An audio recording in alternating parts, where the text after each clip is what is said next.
On y est là, on y est pile dans la semaine, ou plutôt les 10 jours les plus importants de la saison de tous les clubs européens. Les trophées ne peuvent pas se gagner lors des 10 prochains jours, mais peuvent se perdre en fait. Donc là, je vois les supporters du Barça assez confiants, souriants, sauf que non, piqûre de rappel, un match nul ce samedi face au Betis Séville. Maintenant, il va y avoir des matchs là.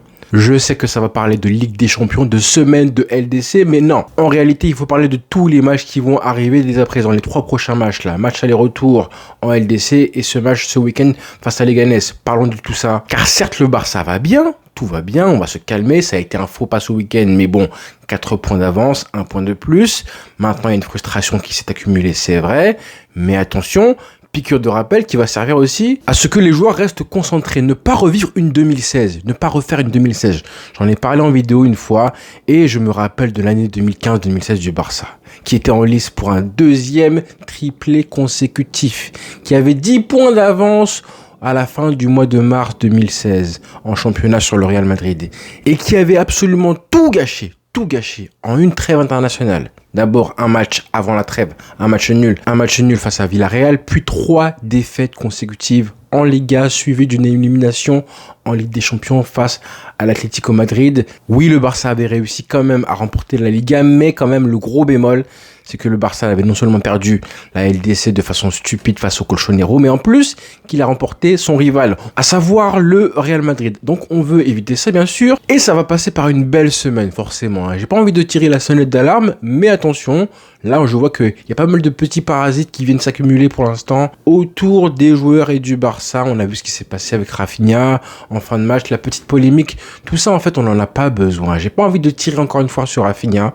parce que je pense que cet acte isolé là, ça n'aura pas d'incidence, ça n'aura aucune, je pense, conséquence sur la mentalité du joueur. Par contre, c'est vrai que j'étais assez observateur récemment sur le joueur Rafinha, parce qu'on a vu ce qui s'est passé lors du match Argentine-Brésil, que j'en ai parlé, que ça se voyait qu'il jouait un peu différemment depuis ça, que mentalement il avait l'air affecté, que physiquement aussi il jouait beaucoup moins. Maintenant, les amis, j'ai été critiqué pour ça. On m'a dit, Charles, tu en fais trop. Tu te prends pour Freud, Sigmund Freud, carrément, tu veux faire le psychoanalyste qui se met dans la tête du joueur, etc. Je me suis dit, ok. Vous voyez, le problème, c'est pas cet acte isolé là, c'est plus l'accumulation.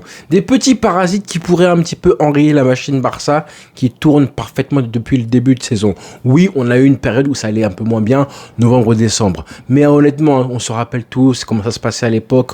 On savait que c'était plusieurs accidents isolés. Maintenant, depuis le début de l'année 2025, le Barça est en feu, le Barça est en liste pour tous les trophées, le quadruplé, et a son destin entre ses mains. Quel privilège, les amis! Quel privilège d'assister, nous en tant que supporters, d'assister au match du Barça en étant en lice pour tout, et en voyant en plus cette équipe, ce collectif jouer comme il joue aujourd'hui. Eh bien, vous voyez un petit peu la tension là qui nous habite là, cette espèce de stress qui va monter, plus les heures vont avancer progressivement jusqu'à mercredi soir 21h et ce match face à Dortmund.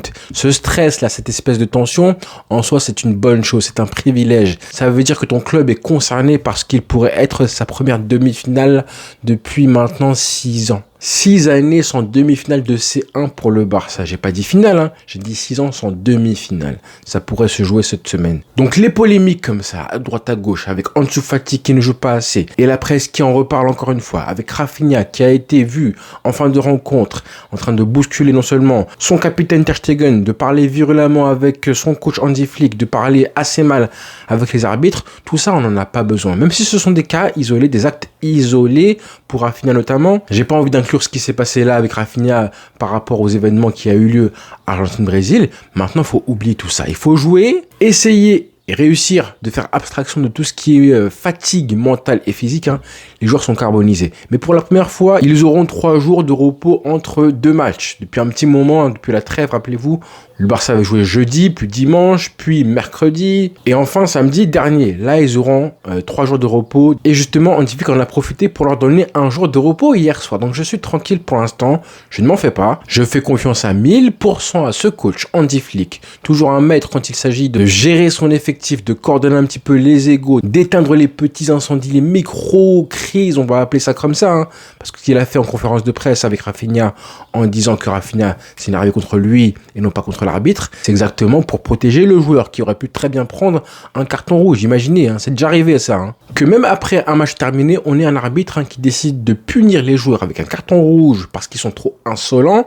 J'ai en tête par exemple un match Portugal-France en 2000 avec un arbitre qui avait mis des cartons rouges et des 6 mois de suspension ensuite. Donc là, qu'est-ce qui se serait passé? Imaginez si la Liga avait ouvert une enquête, pris les caméras, revisionné les images où on voit Rafinha assez virulent envers tout le monde.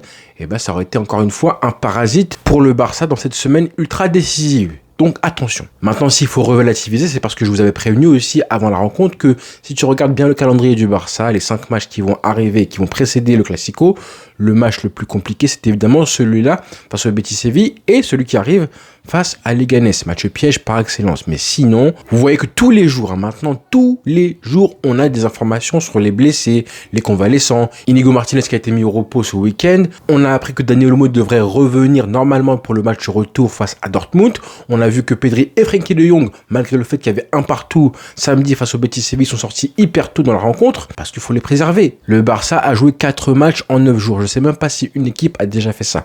4 matchs en 9 jours cette saison. Le tout au pire des moments, à savoir le mois d'avril où tu as la possibilité de mettre un coup de grâce à la Liga. Ce n'a pas été le cas, malheureusement, mais bon. Comment reprocher à ces joueurs du Barça de ne pas être en forme physiquement pour le 4e match de ces 9 jours? Et sans oublier les matchs qui avaient lieu avant ça, lors de la trêve internationale. En plus, ce sont des jeunes joueurs pour certains, ou des joueurs beaucoup plus âgés, comme Lewandowski ou Inigo Martinez, qui eux aussi, c'est logique, ils sont quand même plus âgés, commencent à piocher physiquement, qui sont préservés, ménagés par Hansi Flick, on a vu en plus. Déjà en Coupe du Roi. Rappelez-vous, on voyait déjà vers la 60e minute des joueurs qui montraient des vrais signes de fatigue. On se rappelle, les mains sur les genoux pour Pedri. Mais bon, vous allez me dire, c'est normal, c'était face à l'Atlético Madrid, quand même un match assez sérieux.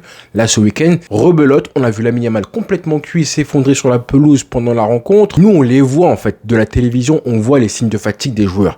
Et on voit qu'ils arrivent de plus en plus tôt dans les rencontres. Un joueur comme Lamine Yamal, par exemple, excellent symbole, excellent exemple, parce que lui qui n'a pas encore le vécu d'un joueur confirmé, qui ne connaît pas encore son corps et qui ne connaît pas ce qu'est une saison où tu joues 60-70 matchs en étant titulaire au Barça, il ne connaît pas encore ça. Là, il le découvre actuellement cette saison. Et depuis le début de saison, on voit Hansi Flick qui le fait sortir du terrain, globalement, quand il est fatigué, quand il ressent que Lamine Yamal doit sortir pour qu'on puisse apporter un plus. Et ben ça, justement, nous, on l'a constaté de notre télévision que Lamine Yamal, parfois, il commence très bien les rencontres et tout doucement, physiquement, c'est naturel, c'est normal, il commence un petit peu à baisser en intensité au fil des rencontres. Ça, justement, on l'a senti que récemment, et bien, ça arrivait de plus en plus tôt dans les rencontres. Mais en soi, c'est juste normal. Il va être entouré, c'est juste normal. On parle d'un jeune joueur. Parce que là, on parle d'un jeune joueur, un minot qui veut juste jouer, qui prend du plaisir à jouer encore et encore. Mais qui ne sait pas encore comment gérer son corps pour aller jouer des matchs en avril et en mai en Ligue des Champions,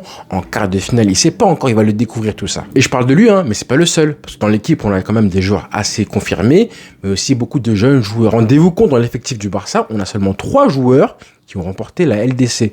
Seulement 3 joueurs. Christensen qui ne joue jamais, Ter Stegen qui est blessé et absent, et pour finir, Lewandowski. Donc même nos meilleurs joueurs de l'effectif, les Pedri, les Rafinha, les Lamine Yamal, ils n'ont pas encore l'expérience des grands rendez-vous, des quarts, demi, des victoires en LDC, des triplés, tout ça, ils connaissent pas encore. Ils vont le connaître, ils vont le découvrir, on leur souhaite. Mais 3 joueurs seulement, c'est très peu, qui ont remporté la LDC. Quand tu vois au Bayern Munich, à Liverpool, au Real, tout ça, ils ont beaucoup de joueurs qui l'ont déjà gagné. 3 joueurs seulement, c'est seulement un de plus qu'au PSG. Ils en ont 2, eux. Lucas Hernandez et Achraf Hakimi. Le reste, voilà, c'est des novices. Après, ça veut rien dire, l'expérience, il faut aller la chercher, tout simplement. Et c'est pour ça que je dis qu'en tant que supporter, ce qu'on vit là, ce qu'on va vivre cette semaine, c'est un privilège. L'excitation, le stress, la tension qui va monter là juste avant la rencontre, et ça, en tant que supporter, je trouve que c'est un privilège. C'est vraiment une chance d'avoir ce sentiment-là. Voilà. Allez les frères, bonne soirée à tous.